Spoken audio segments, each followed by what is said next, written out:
అని అన్న బెల్ట్ తీసుకొని కొట్టడానికి వచ్చింది. నా షాపుని కొట్టకరా, నేను కొట్టినా కొట్టుకుంటా, పెట్టినా పెట్టుకుంటా, నా షాపు మీద నువ్వు చెయ్యొద్దు అనేసి దొబ్బాడు. దొబ్బినా కూడా ఆగలేదు అన్న, మనోజ్ అని ఆగలేదు.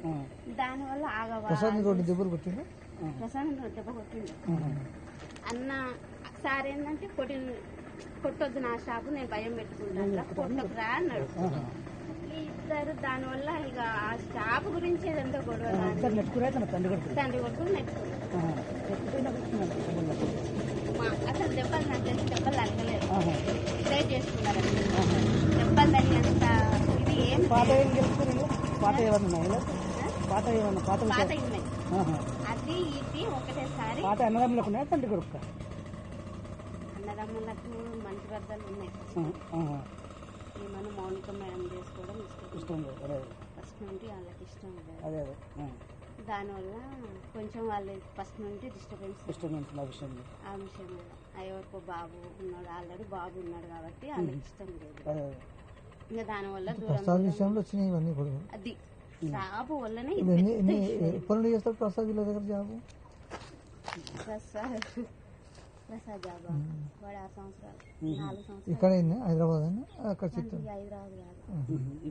పనిచేస్తారు సార్ దగ్గర. ఇప్పుడు ఇంట్లో ఎవరెవరు ఉన్నారు? మనోజ్ అన్నుండు, మౌనిక ముందు, అమ్ముండు, ముగ్గురు. సార్ లేడా? మార్నింగ్ మేడం వచ్చి ప్రసన్న మేడం వచ్చింది కదా,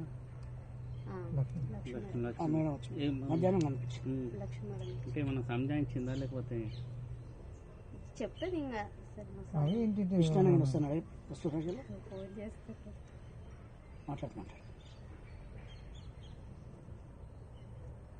అన్న నా ఫోన్ అందరి ఫోన్ హ్యాండ్ ఓవర్ చేసుకున్నాడు కానీ నా మీద నమ్మకం ఎక్కువ. నా ఫోన్ ఒక్కటే హ్యాండ్ ఓవర్ చేసుకున్నాడు.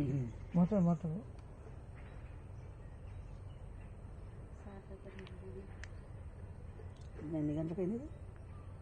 నైట్, శనివారం నైట్. అంతేనా? ఇక్కడ ఇంకా సారు ఇక్కడ ఏం జరుగుతుందో తెలుసుకోరా అని ఫోన్ చేశారు. అన్న రాడు, నాకు తెలిసి మా విష్ణు అన్న రాడు కానీ ఈయన భయం ఏంటంటే విష్ణు అన్న ఏంటంటే సారు మీద చెయ్యి వేసినా ఎవరన్నా ఏమన్నా అన్న ఒప్పుకో ప్రాణం. తండ్రి కొడుకు పెద్ద కొడుకు చేసిండు.